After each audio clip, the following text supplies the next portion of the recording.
If I say sorry, I'm going to show my vulnerability. They're just going to use it against me. Not really. I've found that most people are very gracious when we reach out and ask for forgiveness. And even more than gracious and grateful when we extend that forgiveness to our families, our neighbors, teachers, employers. Nothing that we can do about the past or yesterday, but we can make the right decisions today, make the right decisions for tomorrow, day after and the day after. But more than anything, again, I ask you, even if you deny everything for your own soul's sake, for yourself, will you at least consider that there might be a God who really does hear the prayers of a mother's heart, the tears on the hearts of siblings who haven't spoken for years, the honesty of saying, I miss you. I know that growing up, we were just children and we fought. We also got along a lot. The older I get, the more the hard and the bad memories fade away. But I do remember the good things. And incidentally, I am much happier when I believe it's too much work, it's too hard to try to hold up that bold, defensive front of unbelief. So for those of us who believe there is a God, and that this God of ours is a God of love and mercy and compassion, don't be afraid. Your daddy's not going to let you fall. It's like the little child at the city park climbing the ladder for the slide. Mommy, help me, Mommy, help me. Maybe the little girl or the little boy makes it to the top on the ladder.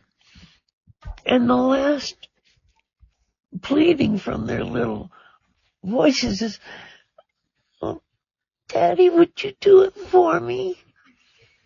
And immediately, the father runs or the mother runs. They climb that ladder, put the child in their lap, and slide down that slide.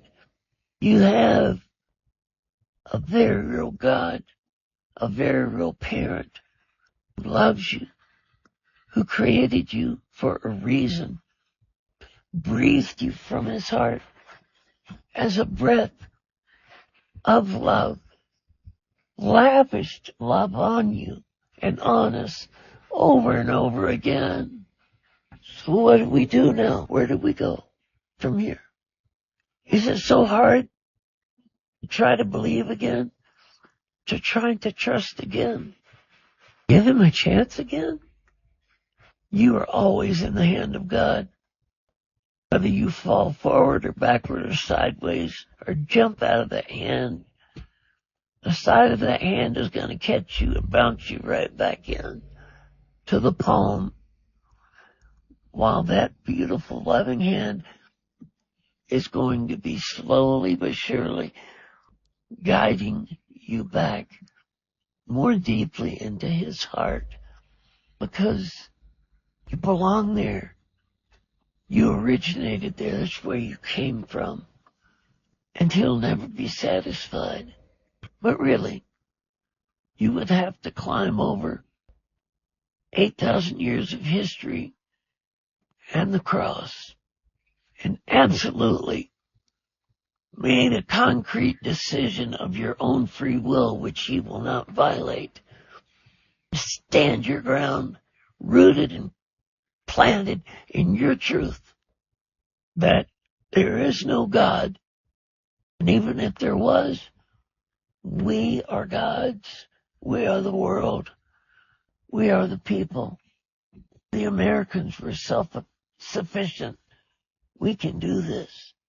While you independently live at the edge of that rocky crag on this fading earth that will be destroyed and remade, very, very lonely.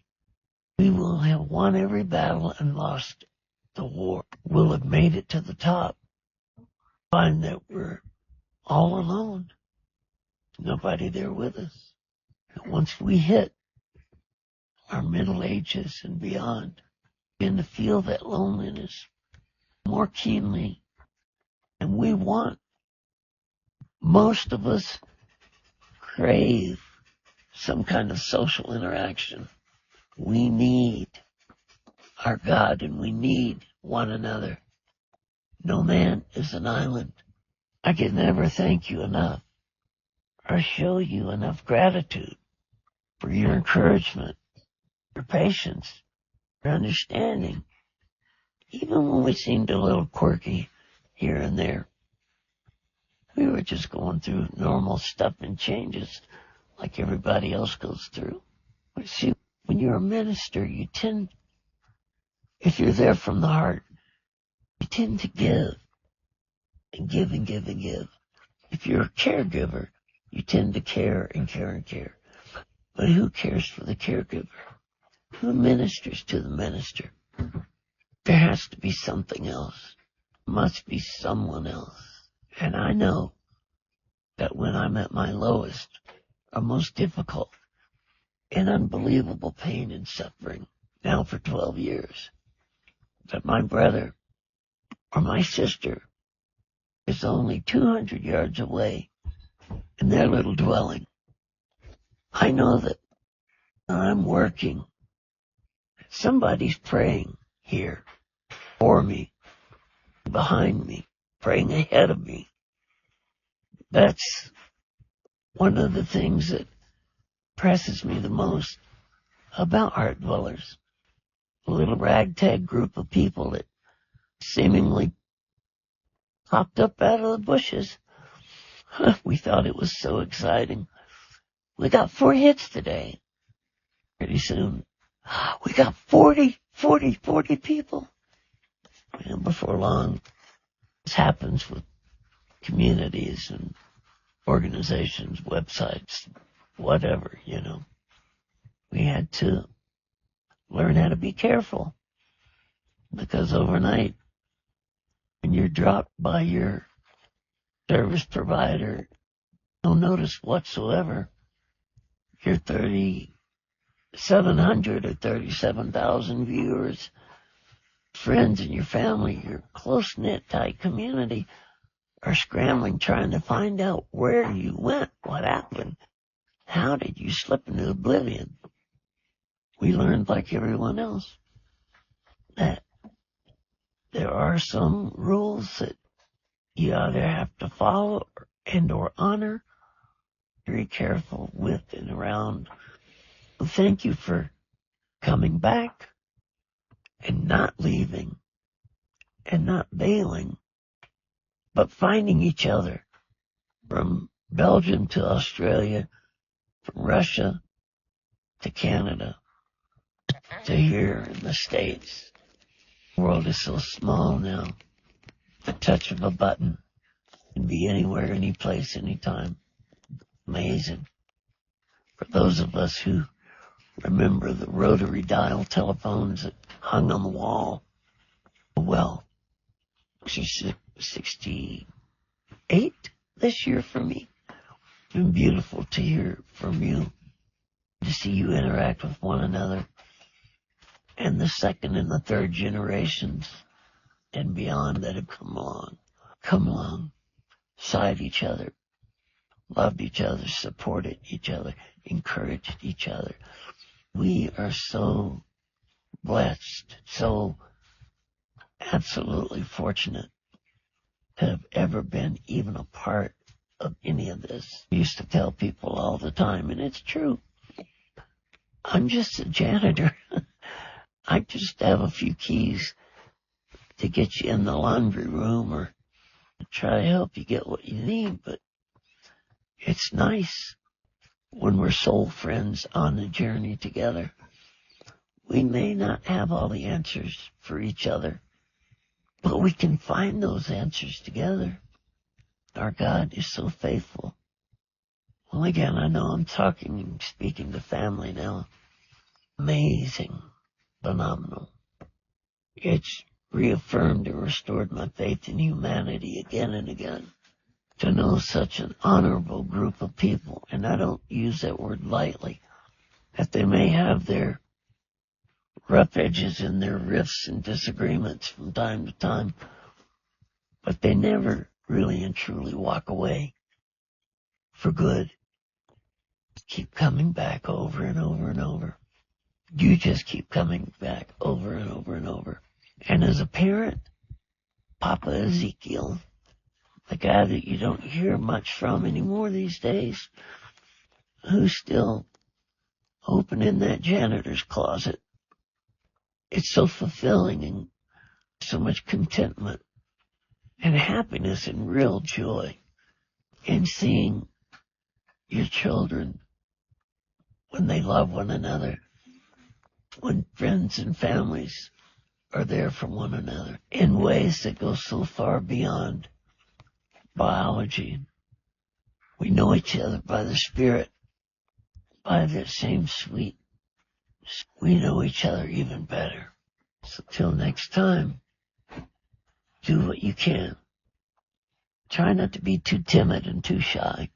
You might be the only one that had the courage to speak to someone, maybe in their last minutes or days of their lives, or maybe in the last months, this last year, before we're gathered together and we truly go home. This is so temporary. Truly go home.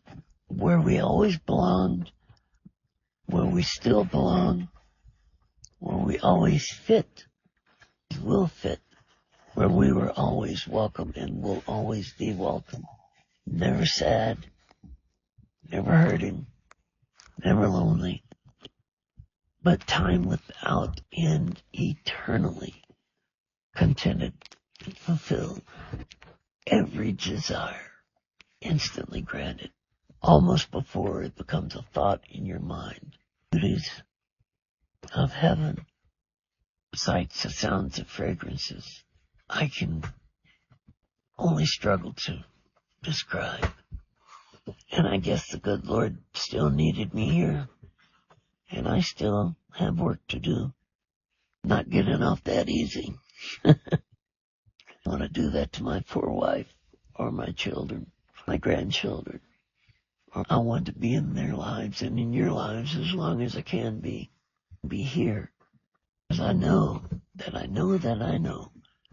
we'll be together soon, sooner than nothing and no one can ever take the heart of our heart, our God, our Jesus, the kingdom of heaven, the citizens and family of God.